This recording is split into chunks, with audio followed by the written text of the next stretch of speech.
If you've been looking at graphics card prices lately, then you may have seen that the RTX 5060 Ti 16GB and also the RX 9060 XT 16GB have come down below their MSRP levels, making it so that sometimes you can see them even 10% cheaper than these advertised prices. And of course, at these prices, are they a decent deal? Especially when we compare it against the used market. Now in today's comparison, I am going to be comparing it against 3 used graphics cards that are pretty solid prices right now in the used market, and we're going to be testing across some very popular multiplayer titles. All these games are in the top 10 games played on Steam right now, and I'm going to be testing at 1080p low settings as well as 1440p high settings. So depending on if you like playing these games with more graphical fidelity turned on, you can see which card is going to be better value, or if you like playing with more competitive style settings, can you just save some money and go with a cheaper option? And also for the used graphics cards in today's comparison, we are looking at the RX 6800 16GB, which is got, of course, that similar VRAM structure to the newer cards in today's comparison, the big 16GB, which actually presents some interesting twists in today's comparison. Then we've also got the RTX 3070. I find these for sale so much on the used market, and at their current prices, they're actually worthy of consideration, despite them only having 8GB of VRAM. And then lastly, we've got the RTX 3080. This thing is power hungry, but as we see in some of the benchmarks later on, it can still perform really well. But firstly, let's start off this comparison with Battlefield 6, extremely popular right now, and for good reason, very well polished. And also some of the multiplayer modes are actually extremely fun. For me personally, I love playing Strike Point at this point in time. It's like a 4 versus 4, and it's really cool because you have to prioritize strategy a lot of the time and as a team. And here's where at 1080p, we got the 5060 Ti and the 9060 XT showing that they have some really good optimizations coming in. And this is important to note because some games don't get as good as optimizations as others, but Battlefield 6 is definitely being optimized for these newer cards, especially at 1080p. But then when we go to 1440p, we can see here that the RTX 3080 is doing incredibly well. However, the 0.1% lows on the 3080 and the 3070 at 1440p do raise some eyebrows. Has NVidia kind of sort of throttled the optimizations for Battlefield on their older cards? I'll let you guys be the judge of that. Of course, when I look at graphics cards like this, I do focus on the 0.1% lows. That's your worst FPS levels, and it shows you if a game is stuttering. And of course, you can attribute that stuttering to either the game developers not optimizing the game well enough, or you can sometimes definitely attribute that stuttering to lack of optimizations or ongoing optimizations. However, let's move on now to the next title, and we'll do this right after today's video sponsor. If you are sick and tired of switching between 2 different computers, then today's video sponsor may have the right solution for you. This is the A10 CS22HF, which is a 2-port cable switch, and it lets you control 2 computers with just 1 keyboard, 1 mouse, and 1 monitor. And so how it works is very simple. It's plugged off your USB and powered off that port, so you don't need any additional clutter or cables, and it works via plugging in 1 HDMI, 1 keyboard and 1 mouse into the unit, and then splitting that off to 2 different PCs, or 2 different Macs, or a Mac and a PC, or even a Linux setup where it's Mac, Windows, and Linux compatible. So if you want to have different setups for, say, stock trading or then gaming on another PC, and you don't want to have so much clutter on your desk, or if you've got a really expensive keyboard and mouse and you want to use that across different devices, then this is also a great option, not breaking the bank. So if you are keen to check out the A10 CS22HF, then I'll put some links in the description below where it's 1 switch, 2 PCs, and it's too easy. The next up on the list, we've got another really popular multiplayer title, Arc Raiders. This and Battlefield 6 are definitely carrying PC sales right now through the Christmas season, and rightfully so. They're actually both really enjoyable games. Arc Raiders playing really well, just like Battlefield 6, especially at 1080p on the newer cards. The 5060 Ti 16GB and the RX 9060 XT 16GB doing incredibly well on the top of the graphs here, especially at 1080p. But then we move over to 1440p, we can definitely see that that RTX 3080 is doing very well, just because it has the raw hardware advantage, especially on the memory side bus of things. It's just got a lot of raw power there, and it definitely shows at 1440p. It's no serious joke. The RX 6800, and as we lead into the next game here, Fortnite, I am going to point something out with this card, and that was it was having weird issues with the latest driver from AMD. Now, AMD said that they were going to continue optimizations for the RX 6000 series cards, but after playing Fortnite and also benchmarking this card in general, it just felt like it wasn't getting the driver optimizations that the RX 9000 series was, especially when I'm getting all these purple lines when I'm playing Fortnite. And even then, the RX 9060 XT was getting very small amounts of these purple lines too. So it wasn't the card that was faulty in this comparison. And then also the hooking software for monitoring the FPS and stuff like that with River Tuner, that wasn't working properly with the RX 6800 either.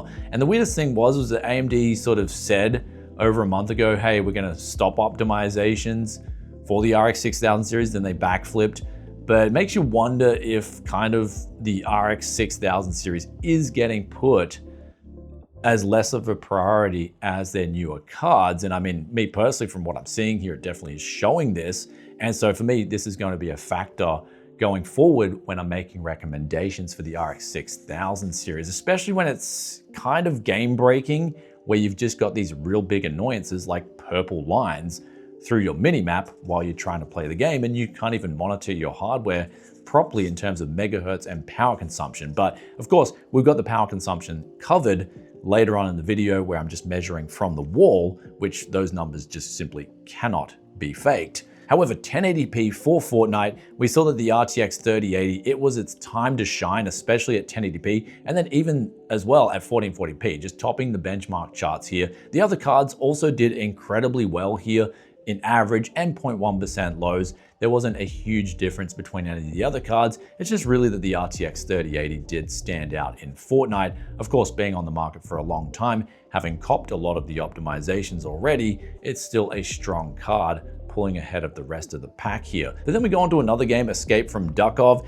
This game, even with the latest driver updates, latest game updates, it is still performing incredibly bad, at least when we look at the 0.1% lows. That's the stuttering going on here, and it's just pretty much bad across all resolutions on all cards. The average FPS, it did perform similar on pretty much all the cards as well. So if you're looking to play Escape from Duckov and that's all you play, then you're probably just gonna wanna save some money and just go with an RTX 3070, because I don't think AMD or NVIDIA are really spending any of their time optimizing for this game, especially when the game feels like it's got some broken element there to begin with, at least in terms of optimization.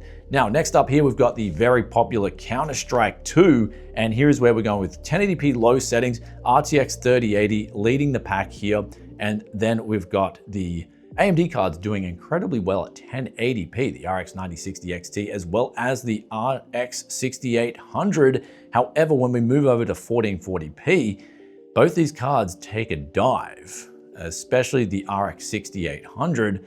And again, is that sort of because the game's received game updates and then the drivers haven't really been keeping up here? It does raise eyebrows, just like Fortnite was raising eyebrows as well. However, the RX 9060 XT, that falling behind versus 1080p, of course, we're gonna have to remember that both the RTX 5060 Ti and the RX 9060 XT, they have much smaller memory bus configurations than both the NVIDIA and AMD used cards that we're showing in the comparison here today. But the flip side to that is the power consumption, which we will get onto soon. Let's get the last title out of the way here, which is PuBG. Now, PuBG, from my testing here, it is a bit of a wild card. Sometimes it's all over the place, and at 1080p, we definitely do see that it is all over the place, especially for the RTX 5060 Ti, where it scored the highest average FPS, but the 0.1% lows here were just doing horrible at this resolution. It was like something on the graphics config just wasn't doing its job, and it was giving out a poor 0.1% low. However, this was soon fixed at 1440p for this card, and it was doing incredibly well at this resolution, 1440p high, of course. But going back to 1080p settings here, we can see that all the cards are doing pretty well despite that 0.1% low blunder. Now, if you're wondering if playing this game on DX12 is going to help, it's actually not. DX11 enhanced was the best for benchmarking this game, DX12 did introduce even more problems of its own, especially more relative stutter to the FPS that we're seeing. Though continuing on with the very important, often overlooked factor with these GPUs is power consumption, and ultimately with that power consumption is going to be heat and how to control that heat, especially if the cooling isn't good enough. Now, one thing about the RTX 3080 in today's comparison here, it's got a massive cooler on it. In fact, when I'm looking at this card, I'm like, yeah, it's pretty quiet, but the temperatures are a little bit high. But then I looked at the from-the-wall consumptions in Fortnite at 1440p high settings, which just stresses the graphics card pretty heavily, also gives the CPU a good hit as well and stresses that. But we had here total power consumption at this resolution, and the RTX 3080 was going well above any of the other cards in today's comparison.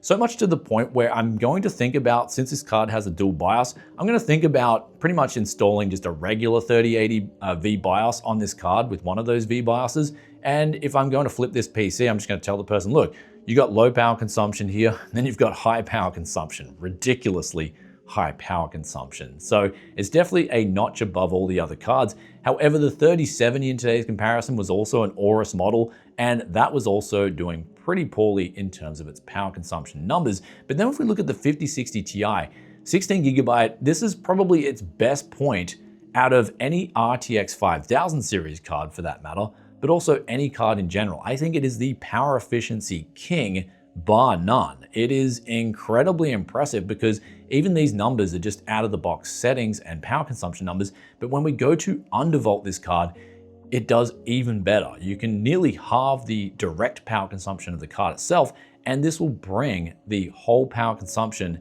down of the whole system close to a low 200 watts level.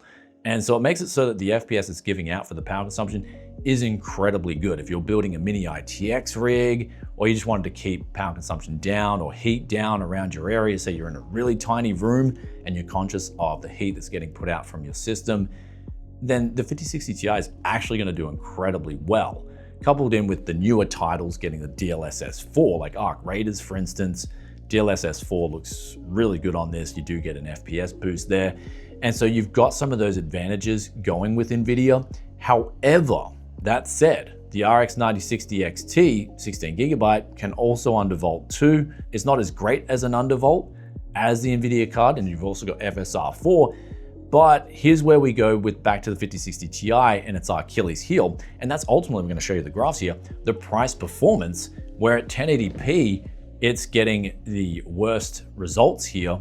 And also at 1440p too. It's just getting the worst FPS per dollar. So you are paying a premium, especially on the new market, which you usually do pay a premium, of course, with new graphics cards versus used graphics cards, but it's also giving out less price performance per dollar than the RX 9060 XT 16 gigabyte is, both at 1080p and 1440p. So you are paying a premium for those extra NVIDIA features, and you are paying a premium for the power efficiency too of the newer card. But that said, it is going to have the latest drivers from NVIDIA and the most relevant ongoing support out of actually any of the cards that I'm seeing on the list here, just by going through the past history of the cards and the frequency of the updates and the longevity from both these companies. For instance, NVIDIA continuing on support with the GTX 10 series for pretty much nearly a decade is an impressive feat that isn't something to be overlooked if you're buying a new graphics card. However, AMD looking like they are kind of low-key dropping support already for the RX 6800, it is a little bit concerning. But getting back to these price performance graphs, there is a big standout here for the value, and that is the RTX 3070. It actually ended up being an incredibly good valued card where it's just topping the charts here at 1080p, 1440p. Now, of course, the weak point for the 3070, of course, is the 8 gigabytes of VRAM. And this is where it gets down to the question now, where I'm going to be making a couple of recommendations going forward here. This will get into conclusion time right here. The RTX 3070, I think if you are into 1080p, low settings, competitive online multiplayer, then this is the card to get, because you're not really going to need to turn on those crazy settings that's going to hammer that 8 gigabytes of VRAM.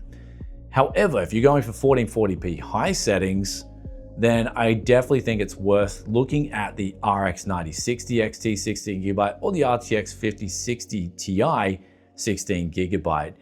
And the RX 6800, looking at this card as well as the RTX 3080, I didn't really like the power consumption of the RTX 3080. I thought it was definitely power hungry, but if you can undervolt that and tame it, and you can get the RTX 3080 for a good price, I'd definitely look at that. The RX 6800, if you can get it for a really good price, for me personally, I got this for around 230 USD locally, so it definitely beats out the eBay pricing by a long margin. But the ongoing driver support does have me concerned for the RX 6000 series personally. Like what I'm seeing here in the testing and what's coming out, I did have concerns and it did raise eyebrows. But then going back to 1440p, if you're playing at these higher settings, and even if you're turning on ray tracing, which we didn't show in today's video, these settings are definitely going to be more taxing on the VRAM. And so the 16 gigabytes is going to have a lot more longevity than the lower VRAM configs. And then of course, being both newer cards, the RX 9060 XT and the RTX 5060 Ti, they're going to have longer driver support too. So very important considerations. But then of course, we look at the last factor here, and that's what you can actually buy these cards for. The RTX 5060 Ti, when I check and cross-check the recent pricing versus previous pricing, it's gone as low as around $380. It's currently going for $410, so the price does vary. In Australia, and I gotta mention this, I got the one in today's video for 588 Australian dollars, which brought it really close to around 380-ish USD as well. So at these prices, the card quickly sells out. I think in Australia, this model lasted on eBay for about 1 day. So it goes to show that there's no such thing as a bad product, only a bad price. I think that this RTX 5060 Ti 16 gigabyte says that more than any other card. And then when it goes over $400, it's kind of sitting there for a little bit. So NVIDIA, take a hint. People, even just $30 can make a huge difference to sales and what people think a card's worth and what the card is on sale for at this point in time. But anyhow, let's get to the RX 9060 XT. Currently, this is going for under MSRP, around 340 USD, and looking and cross-referencing this with Grok, it's telling me that this was the lowest price it's ever been. So that's not too bad of a deal. In Australia, it's actually one of the best prices it's ever been too, if you look at the eBay sales currently for Black Friday. And so I've talked about graphics card prices a little bit more in depth in a recent video we did. I'll put the link up here where I talk about shopping methods and stuff like that too. There's a big section on that in that video. And that said, let's get onto the used market and shopping for a used GPU. And here is where the RTX 3070, locally, you can pick these up for really cheap. I can sometimes get them for as low as 250 Aussie dollars, which would make it just a little over 150 USD. Absolute bargain. Even on eBay, they're going for around 200 USD, makes it a decent price, especially for a card at 1080p low settings. Of course, when you're buying used, always make sure, this is the most important thing, just make sure you got some recourse. So if you get that card home and it's performing horribly, a fan's broken and you don't like changing fans, or just something's not performing right, it's just crashing, or the power consumption's all over the place on the card, it's just not giving you numbers that you would expect, you can take it back and get a refund, especially if there's something broken on the card. And then we look at, say, the RTX 3080 on the used market, definitely have to be more careful of these, especially over the 3070s, because they use a lot more power in general. So generally, the more power a card uses, the more careful I'd be buying that card used. And then of course, there's the RX 6800, which the example that I put in today's video, I checked this out in person. I got this for an incredibly good price locally, and the card is almost like immaculate. So yeah, basically buying used, always look at the condition, always ask yourself, do I have some recourse? If something's wrong, can I get my money back? And if yes, then the used market is always a good way to go. I mean, if no, then you probably want to have some experience buying used products and know that statistically you're going to win if you're doing the no recourse method. Anyway, rambled on enough. Hope you guys enjoyed today's video. If you did, be sure to hit that like button and also let us know in the comment section below, out of these 5 cards, which was your favorite pick. Of course, I can add more cards into the fray, but all the testing that we're doing here is all the latest drivers, all the latest game updates. There's no old data being used. And so when I do these updates like this, adding more cards in and adding more, it just takes a long time. especially when we're doing side-by-side comparisons and things like that. So I like to give you guys the best information relative to what we're presenting in the video. Hope you guys appreciate that. With that aside, love reading your thoughts and opinions down in the comments too, and I'll catch you in the next one. Peace out for now. Bye.